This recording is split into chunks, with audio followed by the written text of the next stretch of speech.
Hey, how's it going, everyone? NG is back again for another movie review, and today I'm going to be hitting you guys with my thoughts on the latest Pixar movie, and that film is, of course, Coco. Now, this film is very interesting because I'm just going to say it right now. Coco is one of the best experiences that I've ever had seeing a Pixar film in theaters, and this has really reinvigorated my love for the company because as it stands in the past 10 years of Pixar movies, while we've had a lot of great standouts such as Up and Toy Story 3, everything else has just sort of been meh to, okay, that was great for what it was. Like, for example, movies that I personally enjoyed, but to be honest, I didn't feel they were 100% necessary.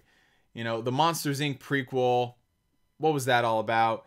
Finding Dory, while it was fun, it was just kind of like, okay, did we really need this? This feels like it could have been its own animated series. And then you just get things that you gotta avoid entirely, such as the Cars trilogy. And then you have stuff that doesn't even feel like it was made by Pixar. It looks more like a DreamWorks title. That movie being Brave.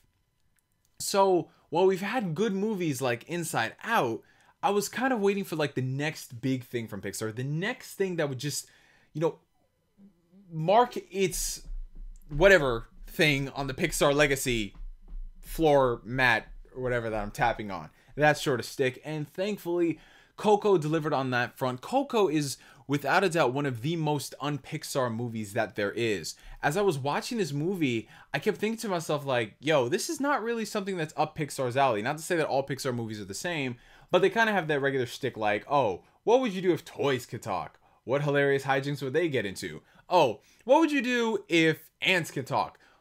Let's see the hilarious hijinks that they get into.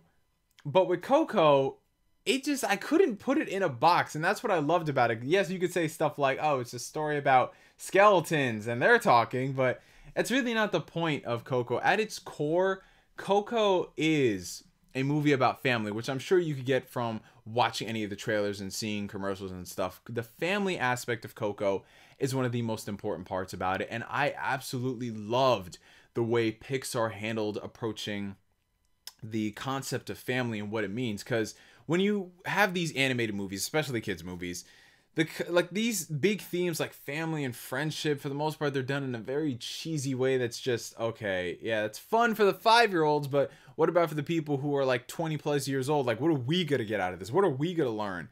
With Coco, they were able to show you that family is very important, and it shows that not all families are perfect. Perfect example, the main character in this movie named Miguel, he has this dream of being the world's greatest musician. He loves music, but due to circumstances that I'm not going to spoil with his family, he doesn't really have the opportunity to do that because they're just so set in their ways on avoiding music because there's a very negative connotation with the music, and it deals with the family lineage as well. And I love the way that they tackle that sort of stick. I mean, it's not groundbreaking by any stretch of the imagination, but it's done with a lot of heart, and that's what I really love. If they're going to be taking these stories that people have done time and time again, like the stories of friendship and family and what it means, more often than not, people like to turn it on their heads and make it like Fast and Furious, for example. Not saying those are bad movies, but they really play on the fact that family is not just blood. Family is people you have connections with. That's a good representation of that. But again, it's sort of kind of a given, like, okay, you would go that route. Coco still has the same basic functions of what it means to be a family, but it makes it feel genuine and real because I'm sure many of us have gone through the situation, and it's not done in a real ham-fisted, over-the-top, cheesy way. So in that respect, I really liked it. And in terms of just how beautiful this movie was, I was just so surprised at the color palette and how much just life existed in the movie. Everything just felt so freaking... Pixar is unmatched when it comes to that. I mean, there are great looking DreamWorks films and Blue Sky or whatever, but when you watch this movie and you look at the attention to detail that exists on the characters' clothes and their hair, and like, for example, whenever they come in contact with water, it's just like, I honestly felt like I was watching human beings moving. Pixar is dangerously close to the point where we can actually see realistic characters on screen and it doesn't look CG. Like, that's where they've gotten to the point, and it's phenomenal. I loved the look of this movie. I loved the look of, just like the just sheer amount of color that exists with it, because it really goes well with the themes of the film. Couple that with the fact that The movie in general has a lot of humor and heart attached to it. I think that a lot of people are going to get a ton of enjoyment out of Coco. It's a movie that I think will appeal to everybody, whether they are a kid or whether they are a adult, especially considering it tackles so many adult-esque themes that you don't necessarily see a lot in kids mediums like cartoons. They don't really talk about the concept of family and how things can get divisive, and how like dealing with the concept of death and passing on and what that means, and just overcoming. Like, these are things that I watched in movies when I was a kid, like 20 years ago. And the fact that we're still getting these movies is really awesome, because I can show these movies to my eventual kids one day and say, hey, I grew up with this. This is a great movie that explains this to you and that to you. You know, I had The Lion King, you know, teach me the understanding that, you know, death isn't necessarily a bad thing, and you have to take your place in the world when the time comes. Likewise, I can show my children Coco and what this really means, and how family is important, even though we bicker through this and that and the other.